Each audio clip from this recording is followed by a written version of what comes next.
Hello दोस्तों, good morning. तो चलिए दोस्तों, मैं आज अपनी एक और नई वीडियो में आप सभी का स्वागत करता हूं और आशा करता हूं कि जो पिछली वीडियो हैं वो आपको पसंद आई होंगी। तो मैं आज आपको पढ़ाने वाला हूं कंप्यूटर पेस्ट।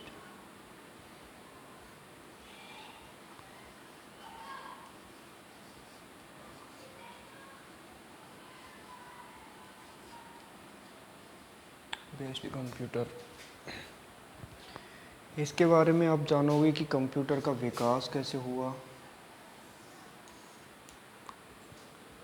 कौन कौन सी पीढ़ी है कंप्यूटर की, कहाँ से हमें कंप्यूटर मिला। ये सब जानने के लिए जुड़े रहिए मेरी इस वीडियो से और लाइक एंड शेयर और सब्सक्राइब चैनल को ज़रूर कर दीजिए। तो कंप्यूटर का विकास,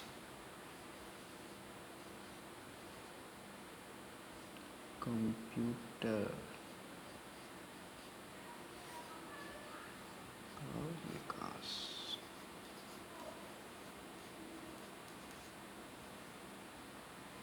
कंप्यूटर का विकास।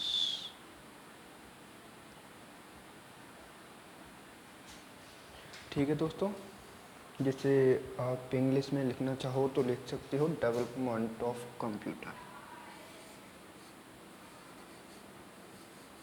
Development of computer.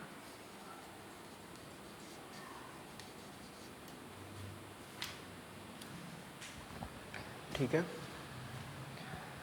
तो आपको एक बात पता होगी कि सबसे पहले जो कंप्यूटर का मतलब था, जो पहला कंप्यूटर कार्य करता था उसका मतलब था सिर्फ गणना करना।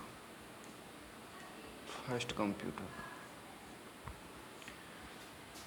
संख्याओं को जोड़ता था आपस में, जैसे प्लस हो गया, भाग हो गया, माइनस हो गया, बराबर हो गया, ईटीसी। ये सबसे फर्स्ट कंप्यूटर का मतलब था, कार्य था पहले कंप्यूटर का गणना करना। ये जो पहला कंप्यूटर था ये बना था 3000 बीसी पूर्व, 3000 बीसी पूर्व, और इस कंप्यूटर का नाम था अबेकस।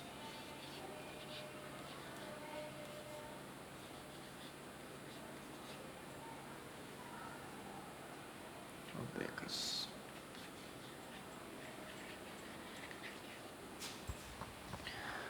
तो आपको एक चीज़ और बता दूं कि ये जो पहला कंप्यूटर था हमारा 3000 बीसी पूर्व में बना था अबेकस, इसका निर्माण जो किया था वो चाइना ने किया था। ठीक है, चाइना ही करती रहती है वैसे ऐसे काम, स्टार्टिंग से कर रही। जब 3000 बीसी पूर्व में कंप्यूटर बना दिया था तो अब देखो एक और नया निर्माण कर दिया उन्होंने, सूर्य बना दिया है कृत्रिम। तो अबेकस जो कंप्यूटर था ये चाइना की देन थी। ये इसका मतलब सिर्फ गणना करना था। इसके अलावा 1642 ईसा पूर्व में, कब? 1642 में हमारे पास एक और कंप्यूटर निकल के आता है, उस कंप्यूटर का निर्माण था कैलकुलेशन करना, गणना यंत्र। यही जो सेम काम था गणना करना, वो भी 1642 में भी इसका निर्माण भी, इसका मतलब भी गणना करना था, कैलकुलेशन करना। तो मैं आपको बता दूं कि इसका जो निर्माण है वो ब्लेज पास्कल ने किया था। ब्लेज पास्कल ने किया था। ठीक है, 1642 में कंप्यूटर आता है, उसका निर्माण ब्लेज पास्कल ने किया था। इसका कार्य जो था वो कैलकुलेशन करना था, गणना यंत्र जिसे आप कह सकते हो। और जब 1642 तक जितने भी एक दो कंप्यूटर बने, चाहे आप फिर कहाँ है वो अबेकस को ले लीजिए, और इसके बाद जो गणना यंत्र जो मशीन बनी थी, ये दोनों थी, ये स्वचालित थी, मैनुअली जिसे बोलते हैं स्वचालित, बिना लाइट के चलती थी ये, बिना लाइट के कार्य करना।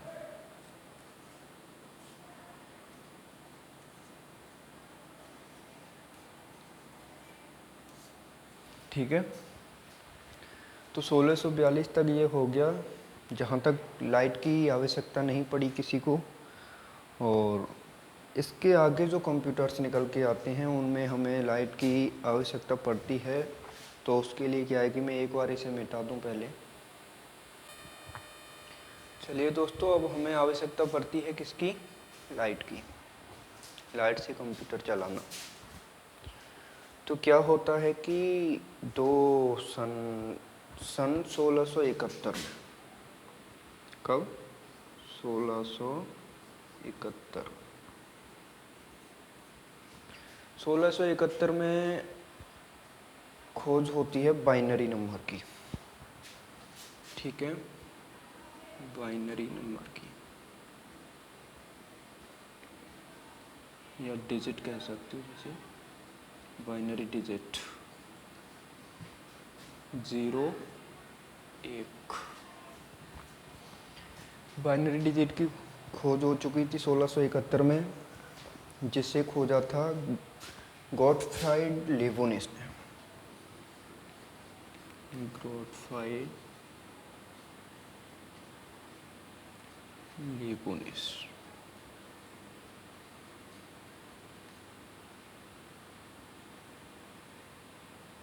ठीक है, गॉटफ्राइड लेबोनिस ने खोज की थी बाइनरी डिजिट की 0 और 1 की, जहाँ पे 0 का मतलब था ऑफ,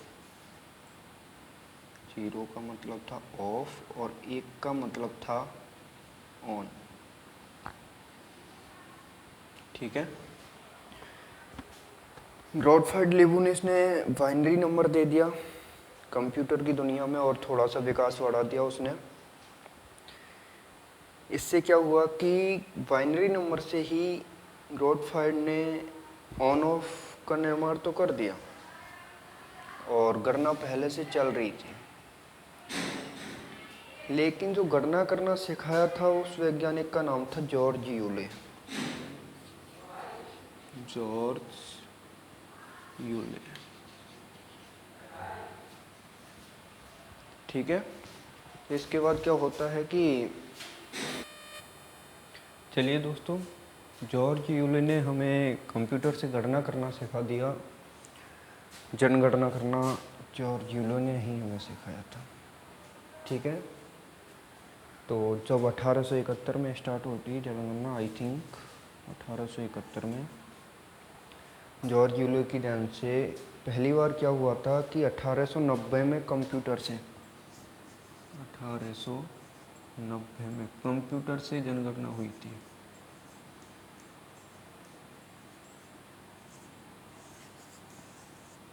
कंप्यूटर से जनगणना हुई थी 1890 में। क्या है कि जॉर्ज यूले की आवश्यकता इसलिए पड़ी थी कि कोई इंसान, जब देख लीजिए आप अपने इंडिया में देख लीजिए इस टाइम कितनी पॉपुलेशन है, फिर पूरे वर्ल्ड की ले लीजिए, तो इंसानों से ऐसे करने में बहुत टाइम लगेगा। तो जॉर्ज यूले ने बताया कि हम कंप्यूटर से गणना कर सकते हैं इसकी। ठीक है, कंप्यूटर से गणना कर सकते हैं, जॉर्ज यूले ने दिया था। और एक चीज़ और बता दूं मैं आपको कि जनगणना जो स्टार्ट की थी वो लॉर्ड रिपन ने की थी, लॉर्ड रिपन। ठीक है, लॉर्ड रिपन ने जनगणना स्टार्ट कर दी थी, और जनगणना को इंग्लिश में बोलते हैं सेंसस, सेंसस, जनगणना। ठीक है, इससे आगे क्या होता है कि, एक बार एक सेकंड में इसे फिर दोबारा से मिटा दूँ। इससे आगे क्या होता है कि 1890 में जब जनगणना होती है, और हाँ, ये जनगणना जो स्टार्ट कराई थी वो यूएसए ने करवाई थी, संयुक्त राज्य अमेरिका। अमेरिका ने जनगणना कंप्यूटर से करने के लिए निर्माण करवाया था, और इसमें एक वैज्ञानिक बुलाया था जिसने उस कंप्यूटर का आविष्कार किया था जिससे जनगणना की गई थी, हरमन हॉलेरिथ। हरमन हॉलेरिथ। हरमन हॉलेरिथ नामक कंप्यूटर ने इसकी जनगणना के लिए एक कंप्यूटर तैयार किया था। कंप्यूटर तो किया था, लेकिन उसका डाटा संग्रहण करने के लिए एक और निर्माण किया था, पंच कार्ड का। हाँ, हरमन हॉलेरिथ ने ही उसका पंच कार्ड का निर्माण किया था। ठीक है, मेमोरी जैसी पंच कार्ड का निर्माण जनगणना के लिए हुआ था भाई इसका निर्माण, और इसने किया था हरमन हॉलेरिथ ने पंच कार्ड का निर्माण। और 1890 में ही एक चीज़ और होती है, इसमें IBM की स्थापना होती है। इसकी केंद्र आपको इंडिया में देखने को भी मिलेंगे। ठीक है, वैसे जो IBM है ये USA की संस्था है, USA की संस्था है IBM, और IBM की फुल फॉर्म होती है इंटरनेशनल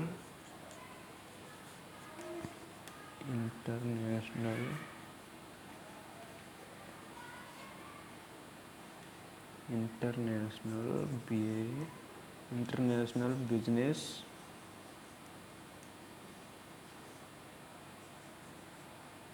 मशीन। IBM की फुल फॉर्म है ये इंटरनेशनल बिजनेस मशीन। इसका हेडक्वार्टर जो है वो USA में है, और इसकी ब्रांचेस हैं वो इंडिया में भी हैं। ठीक है, USA के हेडक्वार्टर, उसकी ब्रांचेस इंडिया में। 1890 में पंच कार्ड का निर्माण हरमन हॉलेरिथ के द्वारा, वैज्ञानिक हैं ये, इन्होंने पंच कार्ड दिया। पंच कार्ड से IBM की स्थापना होती है USA में, और इसकी जो शाखाएं हैं वो इंडिया में भी हैं। ठीक है, तो चलिए दोस्तों, कंप्यूटर के बारे में फ़िलहाल हम अभी इतना ही जान सकते हैं। फिर इसके बारे में बाद में आता है 1900 के बाद का 1900 के बाद का कंप्यूटर।